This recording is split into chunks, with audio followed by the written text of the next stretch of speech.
Ahora sí, formalmente, buenas tardes. Damos gracias a nuestro buen Dios que nos permite continuar nuestro estudio bíblico. Continuamos estudiando el libro de los Salmos. Estamos hoy para leer y ver lo referente al Salmo número 79 y 80. La otra vez, casi el estudio pasado, me adelanté un poco, pero 79 y 80. Vamos a encomendarnos a nuestro buen Dios en oración y vamos entonces a pasar a ir dándole lectura a cada uno de los salmos y vamos explicándolos. Oramos. Amado Dios y Padre eterno, agradecido, Señor, de que nos permitas, Padre, poder reunirnos, congregarnos en este local. Agradecido, Señor, de que podamos abrir las Sagradas Escrituras y que podamos leerlas, podamos meditar en ellas, estudiarlas, Padre Santo. Sabemos, Dios, que tu palabra es verdad, que ella comunica tu soberana voluntad, que ella es vida, Señor, a todo nuestro ser, a nuestra alma, a nuestro cuerpo. Por lo tanto, Dios, te pedimos que nos ayudes a entenderlas, que nos ayudes a discernirlas y sobre todo, que con la ayuda de tu Espíritu Santo podamos poner nuestra voluntad en hacer aquello, Dios, que tú demandas. Porque sabemos, oh Dios, que aquello que tú has ordenado, aquello que tú mandas, Señor, es aquello que te agrada, es aquello que redunda en tu gloria y que trae bien a nuestra vida. Así que agradecido, Señor, te pedimos una vez más, Padre Santo, que continúes obrando en nuestras vidas, que continúes transformándonos a la imagen de tu amado Hijo Jesucristo, que tengamos ojos para ver, oídos para escuchar, y esa voluntad, como ya hemos pedido, Señor, dispuesta para obedecer las Escrituras. También oramos, Señor, y rogamos por aquellos que todavía han de proceder al verdadero arrepentimiento y a la fe en Jesucristo a través de la proclamación de tu santo evangelio. Por lo tanto, Señor, rogamos, pedimos, Señor, que la palabra no solo sea de edificación a nuestras vidas, sino que ella alcance aquello que conforme a tu decreto han de proceder a la salvación. En Cristo Jesús, como siempre, Dios, damos gracias en todo y por todo. Amén. Vamos a comenzar la lectura del Salmo 79 y vamos a leerlo también a la luz del Salmo 80. Estos salmos están todos relacionados y lo vamos a poder ver hoy. Dice el Salmo número 79, versículo 1. Oh Dios, vinieron las naciones a tu heredad, han profanado tu santo templo, redujeron a Jerusalén a escombros, dieron los cuerpos de tus siervos por comida a las aves de los cielos, la carne de tus santos a las bestias de la tierra. Derramaron su sangre como agua en los alrededores de Jerusalén, y no hubo quien los enterrase. Somos afrentados de nuestros vecinos, escarnecidos y burlados de los que están en nuestros alrededores. ¿Hasta cuándo, oh Jehová? ¿Estarás airado para siempre? ¿Arderá como fuego tu celo? Derrama tu ira sobre las naciones que no te conocen y sobre los reinos que no invocan tu nombre, porque han consumido a Jacob y su morada han asolado. No recuerdes contra nosotros las iniquidades de nuestros antepasados. Vengan pronto tus misericordias a encontrarnos, porque estamos muy abatidos. Ayúdanos, oh Dios de nuestra salvación, por la gloria de tu nombre, y líbranos, y perdona nuestros pecados por amor de tu nombre. Porque dirán las gentes, ¿dónde está tu Dios? ¿Dónde está su Dios, perdón? Sea notoria en las gentes delante de nuestros ojos la venganza de la sangre de tus siervos que fue derramada. Llegue delante de ti el gemido de los presos, conforme a la grandeza de tu brazo preserva a los sentenciados a muerte y devuelve a nuestros vecinos en su seno 7 tantos de tu infamia con que te han deshonrado, oh Jehová. Y nosotros, pueblo tuyo y ovejas de tu prado, te alabaremos para siempre, de generación en generación, cantaremos tus alabanzas. Así que comenzamos con el Salmo número 79. Si usted mira la perícopa, el encabezado, lo habíamos mencionado la vez pasada, resume muy bien de lo que trata el Salmo. Lamento por la destrucción de Jerusalén. Ya habíamos visto la destrucción de Jerusalén hacía unos pocos salmos antes, y me refiero al Salmo número 74. Vaya conmigo al Salmo número 74, donde había una petición de intervención, un ruego de que Dios interviniera, porque la heredad de Dios, el santuario, había sido también atacado, profanado. En el Salmo número 74, mire el versículo número 3. Dirige tus pasos a los asolamientos eternos, a todo el mal que el enemigo ha hecho en el santuario. El versículo 7, por mencionar solo algunos, han puesto a fuego tu santuario, han profanado el tabernáculo de tu nombre y echándolo a tierra. Cuando estudiamos el Salmo número 74, no sé si ustedes recordarán, pero de los argumentos o puntos que presentamos a favor de que esta destrucción no podía ser la destrucción que se llevó a cabo por Babilonia en el año 586 a.C., y que tampoco podía ser la profanación en el tiempo intertestamentario, o sea, entre los dos testamentos, que es parte de una historia que en nuestra Biblia no se recoge, pero aparece, por ejemplo, en los libros deuterocanónicos o apócrifos, en la historia de Primera y Segunda Macabeos, que usted lo puede ver en las Biblias católicas. Tampoco corresponde ese tiempo, estaría ubicado cerca del año 164, por ahí se da la rebelión de la casa de Judas Matatías, o la rebelión de la casa de los asmoneos. Y uno de los puntos estaba en el versículo 9, donde hablaba, ya no vemos ya nuestras señales, no hay más profeta, ni entre nosotros hay quien sepa hasta cuándo. Ese solo versículo derrumba las otras posiciones, porque sí hubo profeta en aquel tiempo, y aunque no hubo una voz profética en el tiempo de Antíoco Epífanes IV, la realidad es que el templo no fue destruido. El templo solo fue destruido por el imperio babilónico y posteriormente por el imperio romano, el segundo templo. Y en el templo del juicio contra el primer templo había profecías. Jeremías había profetizado la destrucción del templo, había profetizado el tiempo en el que el pueblo estaría cautivo en Babilonia. Esa es la profecía de los 70 años, Jeremías 25 y 29, donde un remanente, que eran los higos buenos, Jeremías 24, serían preservados dentro de Babilonia hasta el momento en que serían liberados.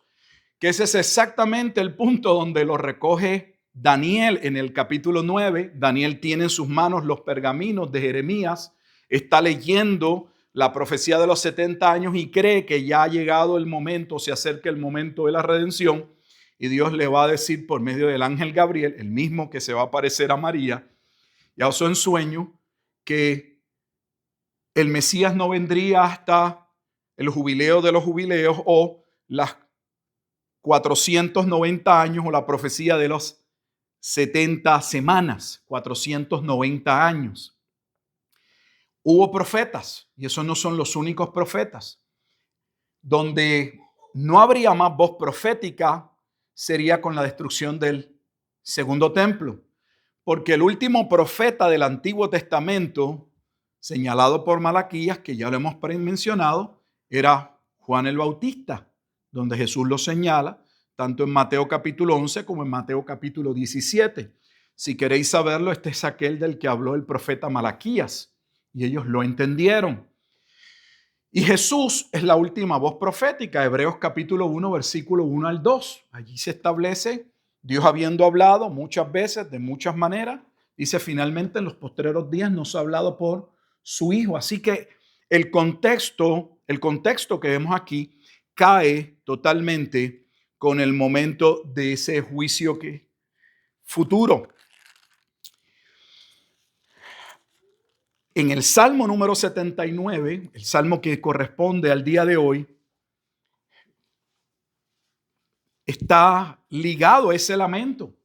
Y hay también una petición de intervención, solo que la petición de intervención inicia en el versículo 5, del versículo 1 al versículo 4, Salmo 79, 1 al 4, está la situación, el lamento, qué es lo que está pasando, cuál es la queja, cuál es el dolor.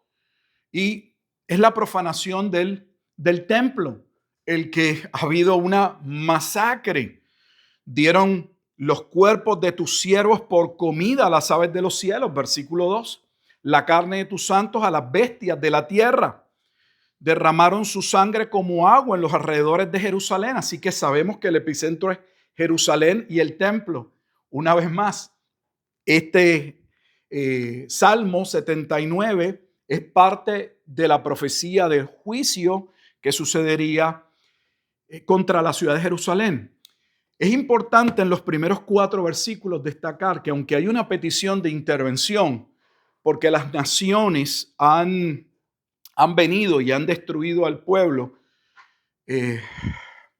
eso que ha sucedido, y lo hemos dicho en otros estudios, no podemos desligarlo de lo que Dios había dicho que ocurriría por violación del pacto.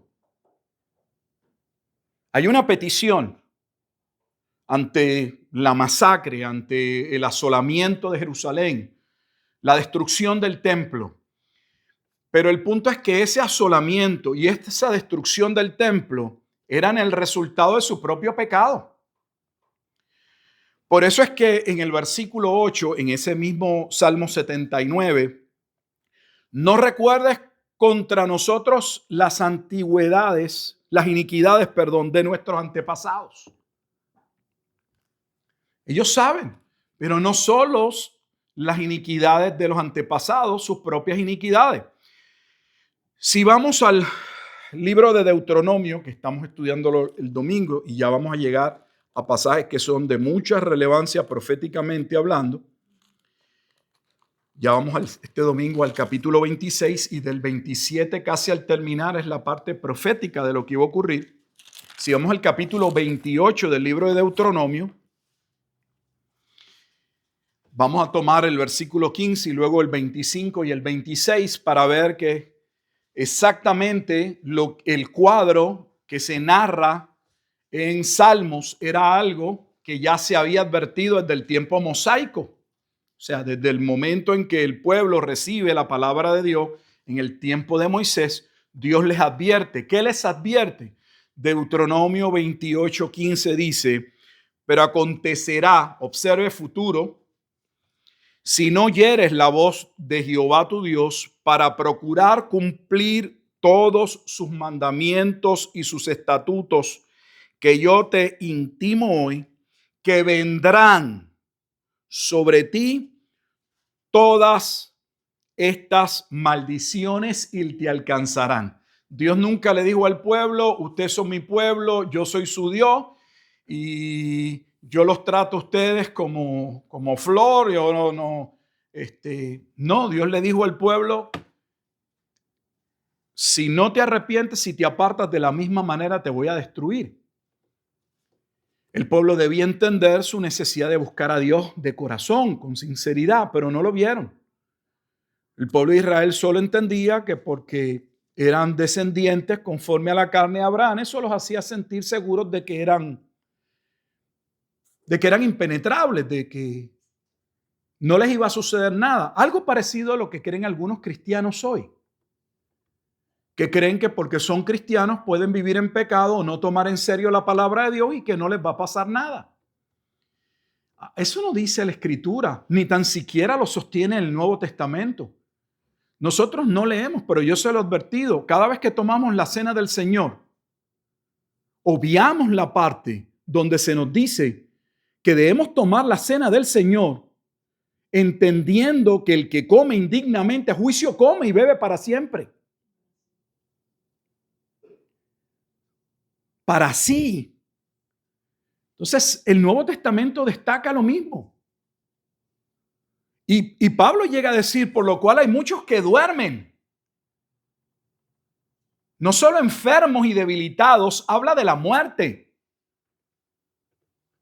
Muerte dentro de los hermanos en la iglesia de Corinto. Así que nosotros no tomamos eso con seriedad. Pensamos que cualquier cosa que Dios vaya a hacer debe ser algo suavecito, livianito, algo que no. No. Dios puede castigarnos duramente aunque nuestra alma sea preservada. Mire lo que dice el Salmo 79 en los versículos 25 al 26. Usted vio la parte en que se lee de que fueron atacados, que sus cuerpos estaban en el piso, que las aves de los cielos se los estaban comiendo, no había quien los enterraba. Es que Flavio Josefo en la guerra de los judíos dice que eran tantos y tantos los muertos que lo que finalmente hicieron, ojalá que ustedes algún día le dé con leer alguno, para que puedan leer la parte histórica, son relatos importantísimos. No son libros de autoridad, no son libros inspirados por Dios, pero ahí está la historia de lo que ocurrió. Los romanos se asombraron. Flavio Josefo cae casi en llanto, en crisis. La ciudad estaba llena de cuerpos antes de la devastación romana, que como no podían enterrarlos, finalmente lo que hicieron fue lanzar los cuerpos por las murallas. Y habían pilas como si fueran barricadas y eran cuerpos, los lanzaban. Porque era peor tenerlos dentro de la ciudad con la podredumbre. Jehová te entregará derrotado, versículo 25, delante de tus enemigos. Ellos están pidiendo, hay un ruego, que Dios intervenga, que Dios tenga misericordia de ellos y se vengue de los enemigos. Pero es que los enemigos principales que tendría el pueblo en Deuteronomio cuando llegara este momento no eran de naciones paganas, estaban dentro de ellos.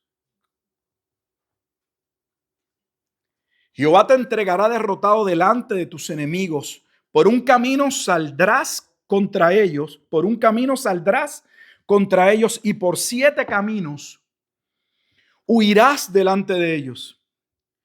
Y serás vejado por todos los reinos de la tierra y tus cadáveres servirán de comida. Obsérvelo. Esto fue escrito mucho tiempo antes. Serán por comida a toda ave del cielo y fiera de la tierra y no habrá quien las espante. Es el mismo escenario que estamos leyendo en el Salmo 79. Y lo mismo podríamos leer si lo viéramos, que no es necesario hacerlo, a la luz del libro de Levítico. Específicamente en el capítulo 26 se aborda el mismo tema, los juicios o maldiciones por violación del pacto. Ahora, ante esa crisis, ante esa situación, ellos claman, pero ellos saben que están bajo la ira de Dios.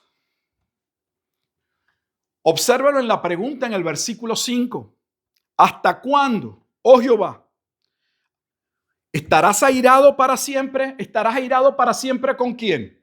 ¿Con las naciones que los acaban de destruir? No, con ellos, con el pueblo. O sea, ellos entienden que la situación, el propio Salmo destaca que la situación en la que se encuentra el pueblo es el producto de la ira de Dios. ¿Dónde está eso en el mismo libro de Deuteronomio, en el cántico profético de Moisés? Ya llegaremos, esos capítulos van a estar extraordinarios. Por eso Pedro, en Primera de Pedro, establece que Cristo se ha sentado, y él lo ha dicho desde la primera mención que tenemos inmediatamente a la ascensión de Cristo, de que Cristo era el Hijo del Hombre y que se había sentado a la diestra del Padre, como él mismo señaló. Lo hizo Pedro en Hechos 2. Pero ese mismo Pedro que señala que Cristo se sentó a la derecha del Padre, que cumplió el Salmo 110, no lo llevo porque lo hemos hecho muchas veces el ejercicio, es el mismo que cuando señala el Salmo 110, en Primera de Pedro dice, sí, pero el juicio debe comenzar por la casa. Él se ha sentado para poner a sus enemigos, y lo pone en plural, porque aún Primera de Corintios dice que el postrer enemigo que será vencido será la muerte. Pero según el Evangelio, debía ser predicado primero a Israel o a los judíos, como enseña Romanos 1:16, entre otros pasajes, a los judíos primeramente, para confirmación de aquello que recibieron y que se cumplió y que ellos no se percataron, su mayoría, y los rechazaron, terminaron matando al propio Mesías que esperaban. Ellos eran los primeros que iban a recibir el juicio de Dios. Y Pedro lo sabía. Santiago lo sabía. Santiago habla de que era ya inminente la venida de Jesucristo. Y así lo toca en Santiago capítulo 5, versículo 8. Tened también vosotros paciencia y afirmar vuestros corazones, porque la venida del Señor se acerca. Ellos no hablaron como de algo futuro cuando hablaban de este juicio, porque sabían, estaban hablando de algo que estaba cerca, como lo hace el autor de Hebreos. Nadie cita más el Salmo 110 y su cumplimiento que Pablo, si es el autor de Hebreos. De hecho, en los primeros registros de los cristianos entendían que Pablo era el autor de Hebreos. Solo que Pablo había escrito el libro de Hebreos en hebreo. Recuerdan que a Pablo, cuando la voz le habla en hebreo. Y cuando él se defiende, habla en hebreo en el tribunal. Porque para ellos era importante en los círculos religiosos. Las personas no conocían el idioma, pero los entendidos sí, porque esa era la manera de tener contacto con la escritura. Y escribe a los hebreos en hebreo. Solo que se le asigna a otro la traducción y por eso aparece otra persona que no viene el nombre, como si fuese el autor.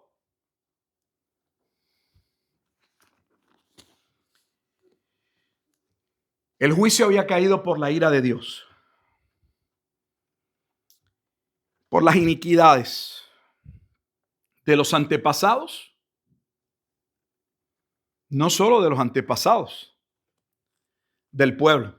¿Y qué ellos piden? Que Dios traiga venganza. Venganza.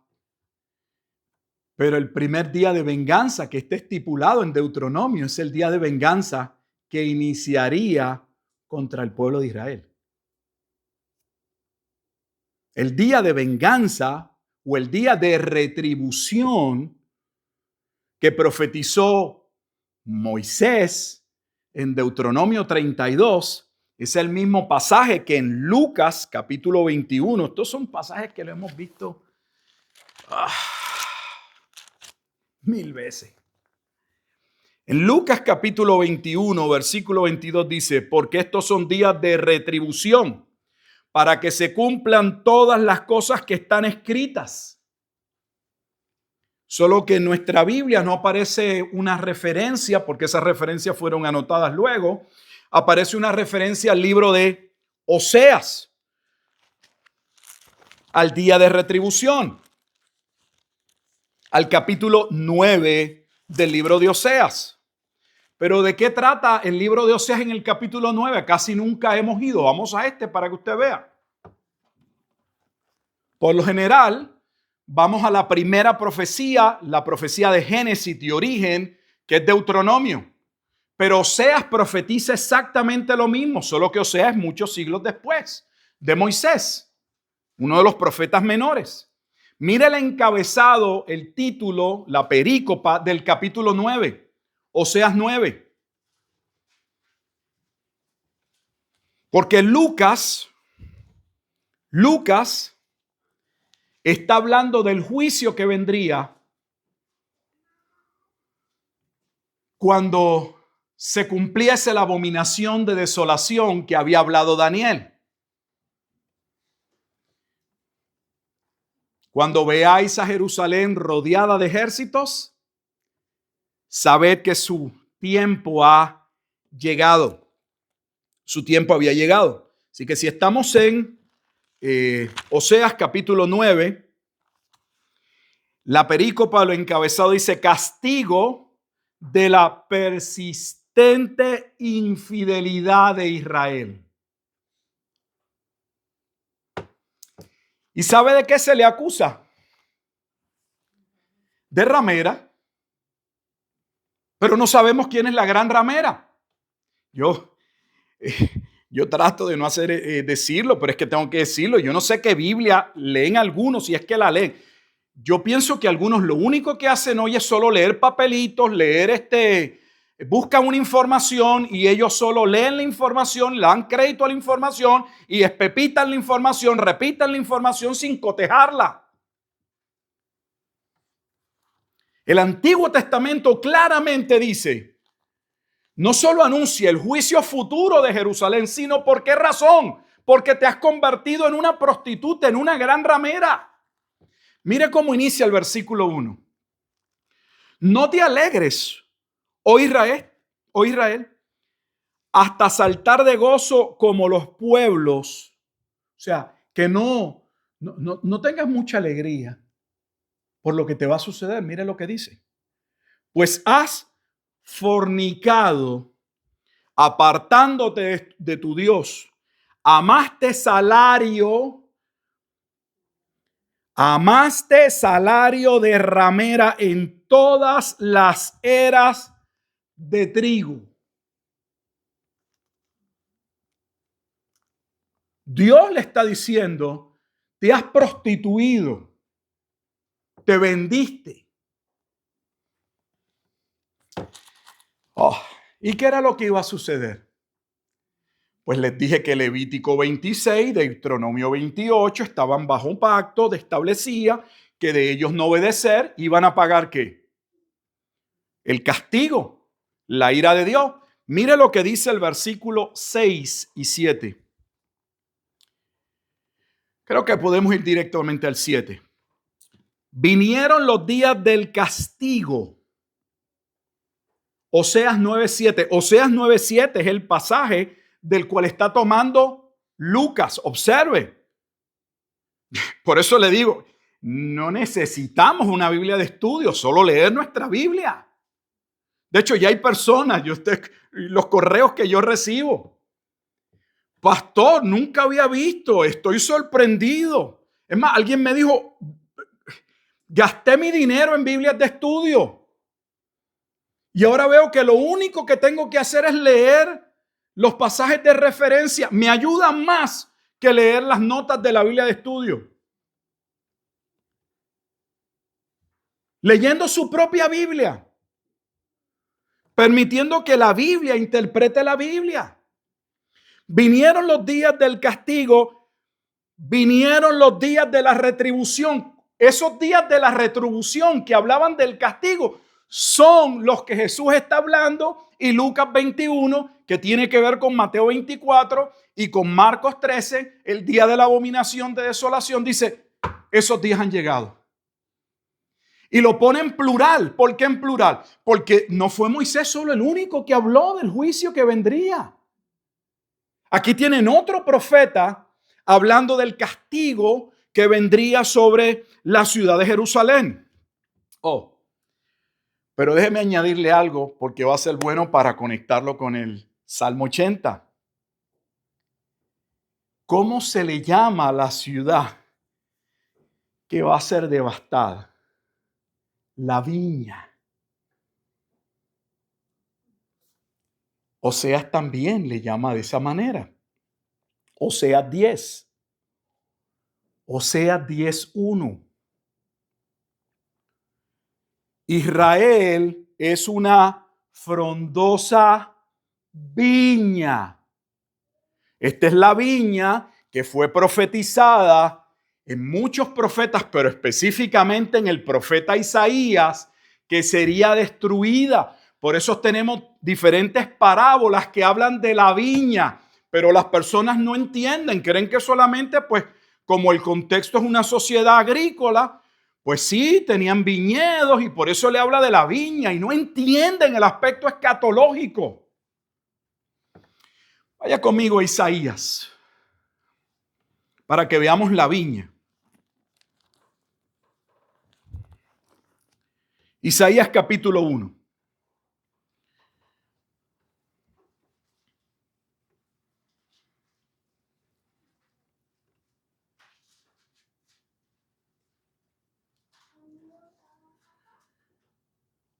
Isaías comienza en el primer capítulo diciendo que al pueblo de Israel que Dios no va a atender su sacrificio. De hecho, le dice, ya, yo estoy hastiado, cansado de vuestro sacrificio. Porque ustedes se han convertido en Sodoma. ¿Recuerdan Sodoma y Gomorra? La ciudad que es enjuiciada en Apocalipsis, que espiritualmente se llama Sodoma y Gomorra. ¿Cómo se le llama a Israel en Isaías? Versículo 9, como Sodoma fuéramos y semejantes a Gomorra. Versículo 10, príncipes de Sodoma. Se dirige al liderato y le dice, ustedes son príncipes de Sodoma. Al final del mismo versículo 10 le llama pueblo de Gomorra. Y le llama prostituta, ramera. Están todos, están delante. Yo no quiero pensar, ya son tantas las teorías conspirativas que parte de separarnos y de la academia y de algunos lugares de que no nos preocupemos. Tenemos 66 libros los evangélicos, pero solo debemos atender 27. Hay 39 libros, entiéndase el Antiguo Testamento, que eso pertenece a Israel. Eso ustedes no lo lean mucho. O no le presten tanta atención, porque eso son profecías para Israel. Pues sin ese contexto es imposible entender el Nuevo Testamento realmente. Nos vamos a quedar en la superficie. Mire lo que el capítulo 1 mismo dice en la perícopa en el versículo 21, juicio y redención de Jerusalén. ¿Por qué juicio y redención? Porque cuando llegara el Mesías habría juicio y salvación. Si va a haber juicio y salvación, ¿serían todos salvos? No, un remanente. ¿Cómo te has convertido en ramera, oh ciudad fiel? Así no inicia con esa pregunta. Isaías 1:21. Inicia con una pregunta. La pregunta es, ¿cómo es posible que habiendo sido una ciudad fiel, terminase siendo una ramera? ¿De quién está hablando? ¿De los gentiles? ¿De los paganos? ¿Del pueblo de Israel? Pero hermano, qué idolatría tienen algunas personas y sacar a algunas personas de la idolatría que llevan escuchando de años, de mala información. Y mala información que ellos no la pueden ver. ¿Por qué? Porque cada domingo, sin dar el contexto, se leen pasajes, se unen. Por eso yo me aseguro de decirle, mire a ver si su Biblia no dice que ese pasaje guarda relación con ese otro. Porque yo puedo pegar todos los pasajes y montar una obra teatral. Pero realmente hice un uso correcto. ¿Guardaban relación? ¿O los acomodé de tal manera que lo que yo quería decir pasase como verdad? ¿Cuál es la ciudad que sería juzgada? Vaya a Isaías 5.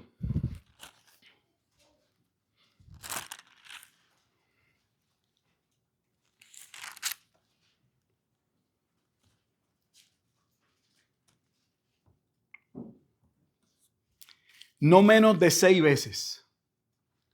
No menos de 6 veces en 7 versículos. Dios le llama a Israel viña.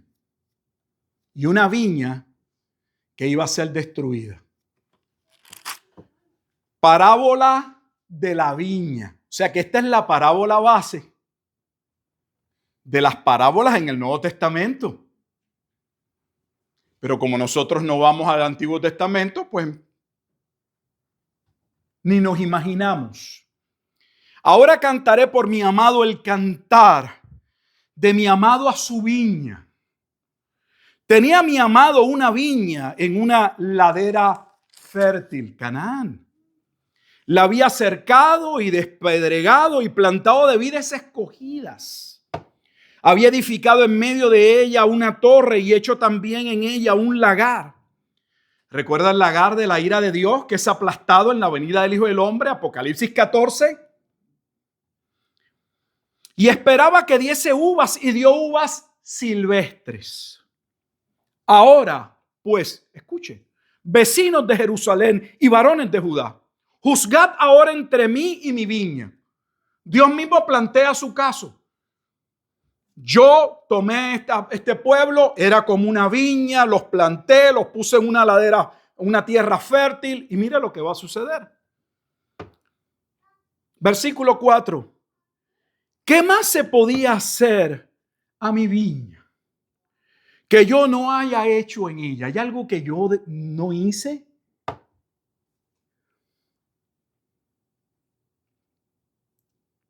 ¿Cómo esperando yo que diese uvas ha dado uvas silvestres? Os mostraré pues, escuche, ahora lo que haré yo a mi viña. Yo la sembré, pero yo también la puedo destruir. Le quitaré su vallado. Recuerde que el vallado es sinónimo de su protección, su cercado. Y será consumida. Aportillaré su cerca y será hollada, pisoteada. Jerusalén será hollada por los gentiles. Todo el lenguaje del Nuevo Testamento corresponde al Antiguo Testamento. Yo creo que harían más bien los seminarios si graduaran los estudiantes de haber leído por lo menos la Biblia 3 o 4 veces.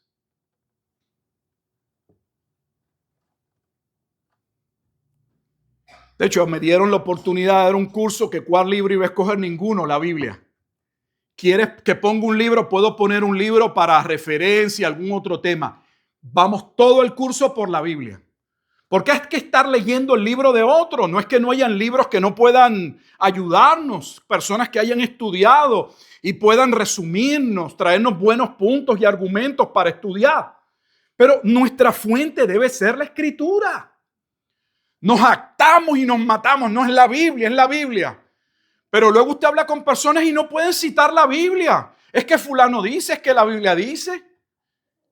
¿Por qué usted tiene que citar su predicador favorito? ¿Por qué no puede decir, no, eso en Lucas capítulo tal? Es que Oseas capítulo tal. Es que en Génesis. Haré que quede desierta. Versículo 6. Haré que quede desierta. No será podada ni cavada y crecerán el cardo y los espinos. Esos son los cardos y los espinos de la parábola del sembrador que impedían que la palabra cayera y diera fruto. El lenguaje viene del Antiguo Testamento también ahí. Y aún a las nubes mandaré que no derramen lluvia sobre ella. Y si usted tiene dudas todavía, versículo 7, escuche. Ciertamente, la viña de Jehová de los ejércitos es la casa de Israel y los hombres de Judá, planta deliciosa suya. ¿Por qué habla de Israel y de Judá? Bueno, porque ya en el tiempo de Isaías el pueblo ya no eran las 12 tribus. En el tiempo del profeta Isaías, Israel se había dividido, reino del norte y reino del sur. Ya verán por qué esto es importante. Regresamos al Salmo 79 para ir al 80.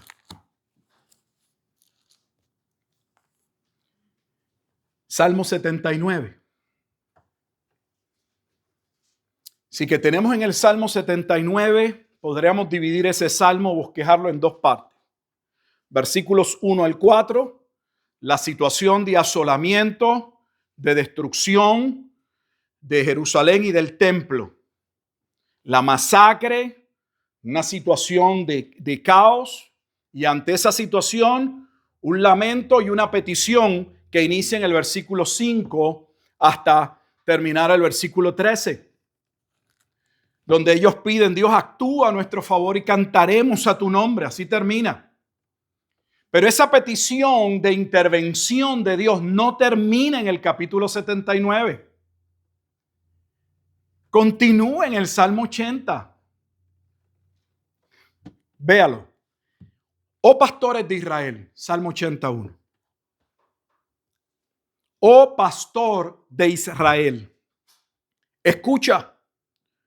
Tú que pastoreas como oveja, José, que estás entre querubines, resplandece.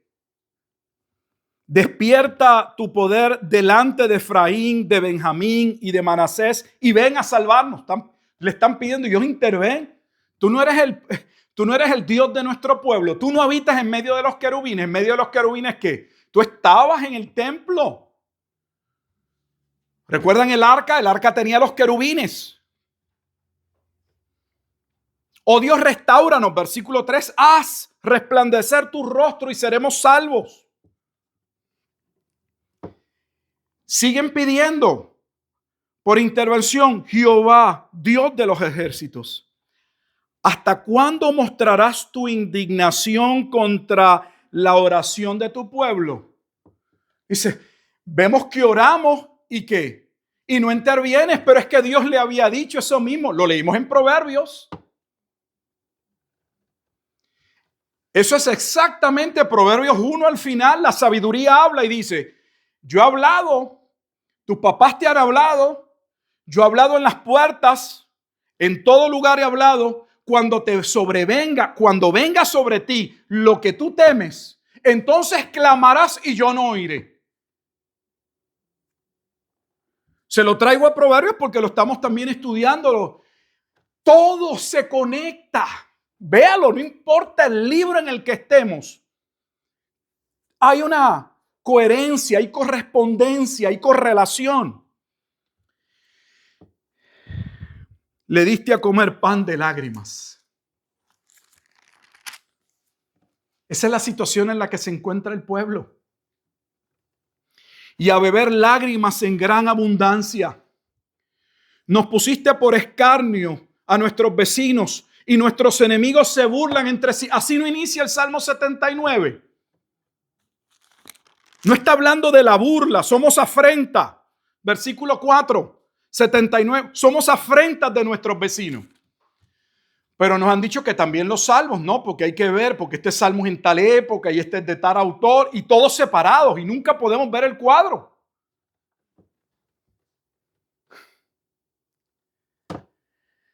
Yo sigo estudiando en mi casa y sigo fascinado con la escritura. Hoy mismo en la mañana le decía, a ver si llevo tiempo leyendo libros viejos, antiguos. Digo, y me sorprendo, la información está allí. Solo que la transmisión de esa información como que no pasó a las otras generaciones. Encargamos a ciertas instituciones de que sean los que nos digan qué libros debemos leer. De hecho, ellos escogen el libro que usted quiere, que usted va a leer. Y lo escogen con propósito. Porque cada institución educativa tiene un perfil del estudiante que toman y el estudiante que esperan construir. En otras palabras, cuando ese estudiante se gradúe, ¿qué mentalidad, qué formación, qué él debe creer, qué él debe decir? Y créame que muchos son, en todos los campos, no se queda en el aspecto de la teología, que lo único que salen es a repetir lo que le dijo, lo que le enseñaron en su escuela de la que sea, en el área que sea.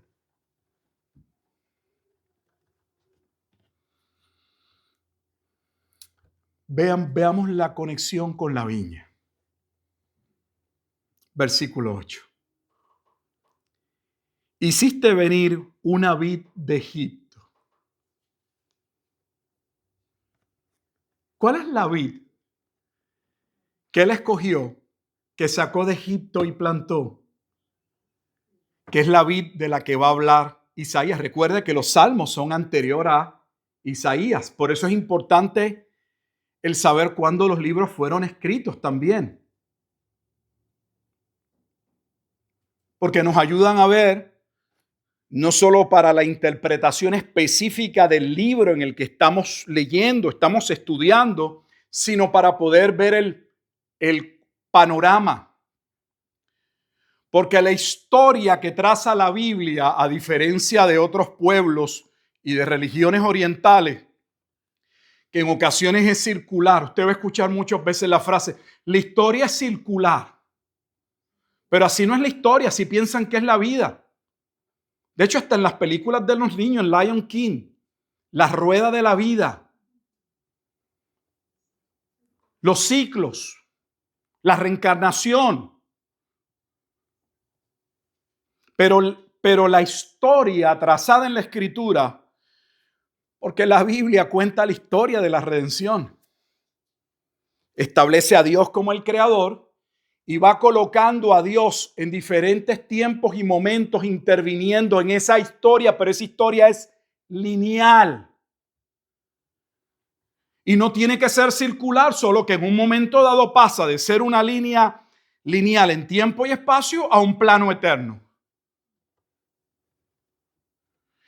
Y debemos ver dónde van los libros para ir viendo el panorama. Porque dijo, lo que este nos dijo ahora es. Y uno puede ver como un rompecabezas. Sí que es necesario. A veces damos información. Usted puede decir, es mucho, pastor, no la manejo. Es que es necesaria. Usted también tiene que tratar de buscar la información y aprenderla. Porque si no, usted va a estar copiando y repitiendo lo que también desde aquí se le dice. Es lo mismo.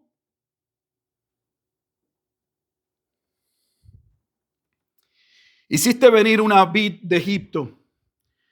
Echaste las naciones y la plantaste. ¿Qué naciones sacó? Lo estamos leyendo en Deuteronomio. 7 naciones serían juzgadas para que Israel se estableciera en la tierra prometida. Limpiaste sitio delante de ella. O sea, Dios barrería con aquellas naciones. E hiciste arraigar sus raíces y llenó la tierra. El periodo de mayor esplendor fue el de David. Y los montes fueron cubiertos de su sombra.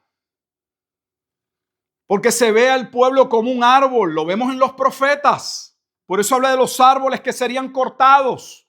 Por eso tenemos parábolas donde da sombra, las naciones vienen. Y con sus sarmientos los cedros de Dios. Extendió sus vástagos hasta el mar y hasta el río sus renuevos. Recuerda el lenguaje de Isaías capítulo 5. Isaías es, si los salmos se le atribuyen a David, estamos hablando, aquí está Cristo, su venida, y aquí está el libro de los salmos, y entre medio hay 1000 años.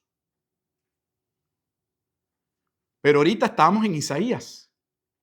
Isaías es el año 700, siglo octavo por ahí. Estamos hablando que habían pasado 200, 300 años. Se va acercando a la venida de Cristo, pero ya ha pasado tiempo. Vea el cuadro. Dice, ¿por qué aportillaste sus vallados y la vendimian todos los que pasan por el camino? Entonces Isaías fue el primero en profetizar la destrucción de la viña.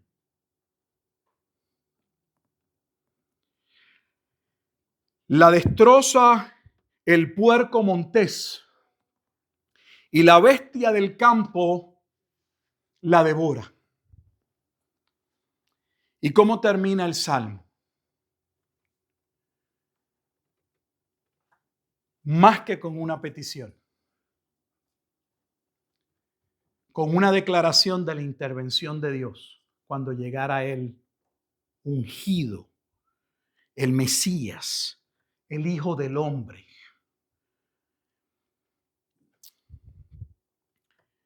Podría, si usted luego quisiera, puede ver el tema de la viña en Jeremías. Jeremías capítulo 12:10. Podría verlo en el libro de Ezequiel 17, capítulo 17, versículos 5 al 10. Son otros pasajes donde usted puede una vez más ver cómo se habla de la viña de Israel como una viña. Está en el Antiguo Testamento. Así que esa viña que Dios tomó, que hay un lamento en el Salmo 79 porque ha sido destruida y una petición porque Dios intervenga. Ellos mismos reconocen que están bajo la ira de Dios y piden, Señor, hemos rogado, pero tú no intervienes. Porque éramos de esta manera y hemos llegado a ser de esta otra. Y ahora vamos a leer los versículos finales para ir terminando. Voy a leer del 14 al 19 del Salmo 81. Del Salmo 80, perdón. Oh Dios de los ejércitos, vuelve ahora. Ve el lenguaje. Vuelve. Ven. Que es el lenguaje de la venida del Hijo del Hombre. Preste atención al lenguaje. Ellos están pidiendo que Dios venga. Pero en el Antiguo Testamento, pedirle a Dios que venga es que intervenga, que se manifieste. No lo necesitan ver visible. Nunca vieron a Dios visible. Es la iglesia de hoy que tiene la fascinación porque ha sido colocada, construida con esa mentalidad que si tú le hablas y le muestras por la escritura que hay algo que se cumplió, pero ellos dicen, no se pudo haber cumplido porque Dios no apareció. ¿Y cuándo en el Antiguo Testamento Dios apareció? Porque no apareció en el Antiguo Testamento, no visiblemente. Hay un sonido, no sé dónde. Bueno. Mira desde el cielo y vuelve y escuche. Y visita, y visita, y visita esta viña. Ven, interven, haz acto de presencia sobre esta viña. Él la había plantado y había permitido que fuese destruida. Pues si ese es el lenguaje de juicio, algo que es desarraigado, si el lenguaje de bendición es lluvia que cae, el lenguaje de juicio es que no cae lluvia. Es el mismo lenguaje.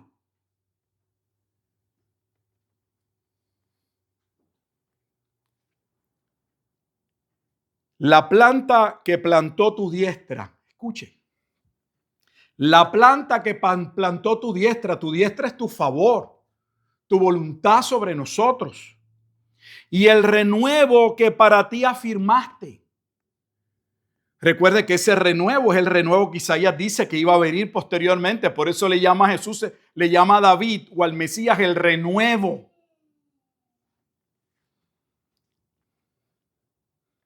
Quemada a fuego está. Eso no pudo haber surgido en el tiempo de David. El tabernáculo era lo que estaba. Y nunca fue quemado, no destruido, esa naturaleza. Quemada a fuego está, asolada. Perezcan por la reprensión de tu rostro. Ahora, ¿cómo se va a manifestar Dios? Mire lo que dice ahora. Sea tu mano sobre el varón de tu diestra. ¿Quién está a la diestra de Dios una y otra vez en el Nuevo Testamento? Específicamente en el salmo que más habla, el salmo mesiánico más importante en los salmos, el Salmo 110. Y les he dicho que el libro que más lo cita es Hebreos. Y Hebreos inicia desde el capítulo 1 estableciendo que el Hijo del Hombre, el que cumplió el Salmo 110, ya se ha sentado a la diestra. Déjeme mostrárselo brevemente. Vaya conmigo, ponga su dedito ahí en Salmo o márquelo, porque vamos a regresar. Epístola a los Hebreos o carta a los Hebreos. Nuevo Testamento.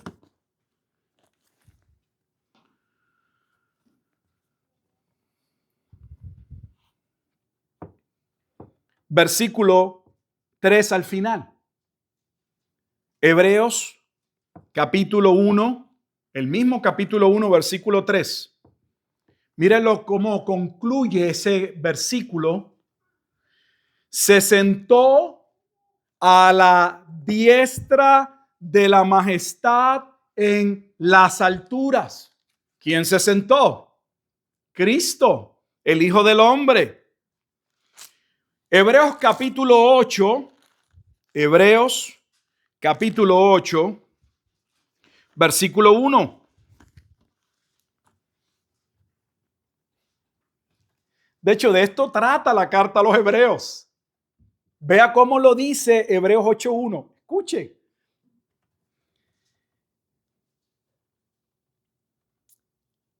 Ahora bien, el punto principal de lo que venimos diciendo es que tenemos tal sumo sacerdote, Melquisedec, el del Salmo 110, el cual se sentó, no se sentará, se sentó pasado a la diestra del trono de la majestad en los cielos.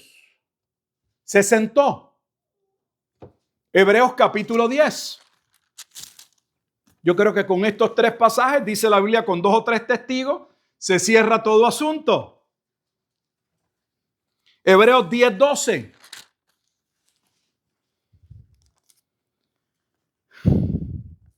Pero Cristo, entonces ya nos está diciendo quién.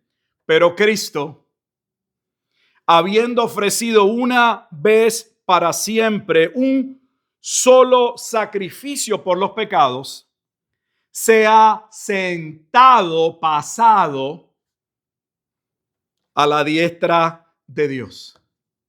Y si usted continúa el versículo 13, que no vamos a continuar, vea que el versículo 13 lo lleva al Salmo 110.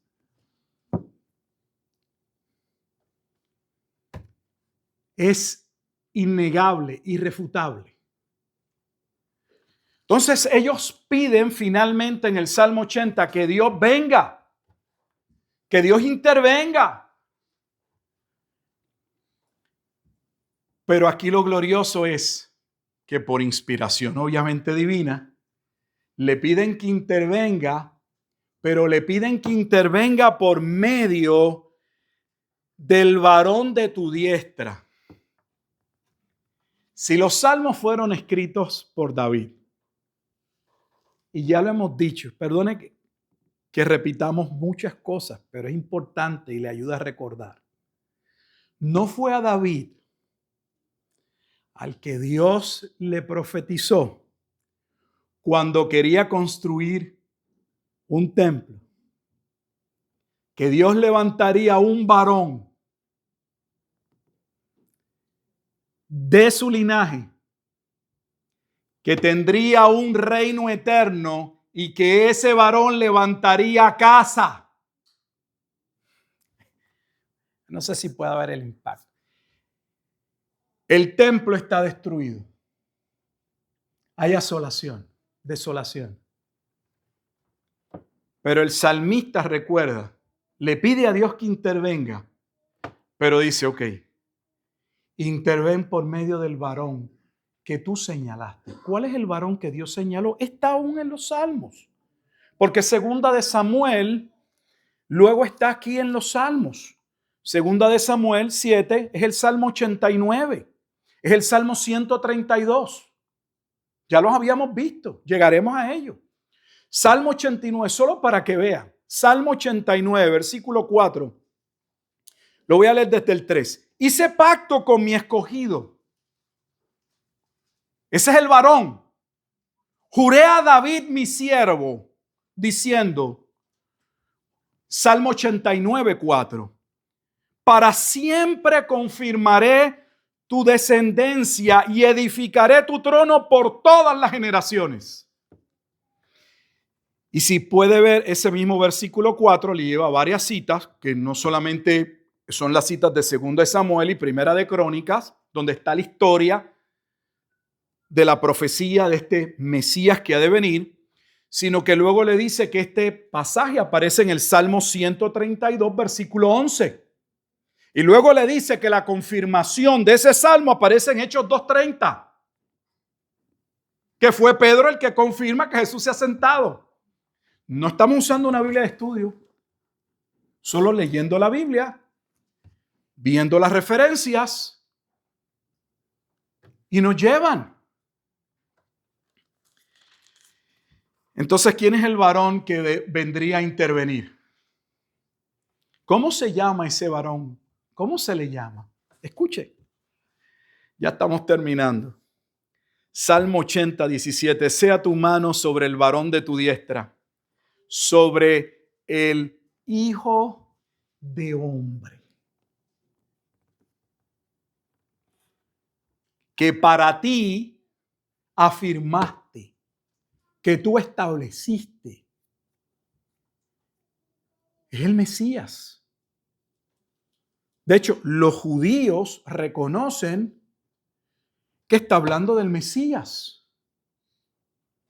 He estado en esta semana estudiando varias cosas, pero uno de los aspectos que he estado estudiando son los rollos del Mar Muerto, especialmente estudiando el tema de los esenios. Los esenios son una división de los fariseos. Y los esenios creían que este salmo era mesiánico, que estaba por cumplirse en su tiempo, por eso se habían separado, no participaban del templo, porque entendían que el templo sería destruido, juzgado. O sea, los judíos lo sabían. Y que el que iba a intervenir era Melquisedec, porque le llamaron al Mesías Melquisedec. Lo mismo que establece Hebreos.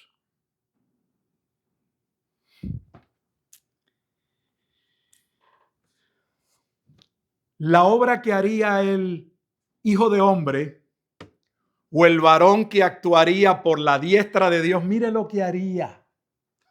Es que es glorioso. Mira el versículo 18 y 19 y vamos a terminar. Aunque aquí no nos dice mucho, por eso le digo que cuando vemos la Biblia y la vemos en una secuencia histórica donde Dios va hablando en diferentes tiempos por medio de diferentes profetas, sabemos que este Mesías que establecería el reino, que él mismo sería la casa de salvación para el pueblo, ¿qué vendría a ser? Establecería el nuevo pacto. Por eso su reino es eterno. Para que el reino sea eterno no puede haber problemas con el pecado, porque si hay un problema con el pecado, el pueblo va a volver a ser ¿qué? Destruido o necesitan otro sacrificio. Pero él resolvería todo con una sola ofrenda. Eso es lo que dice Hebreos. Es sumamente importante lo que comunica la Escritura. hablando de la venida del Mesías, del Hijo del Hombre.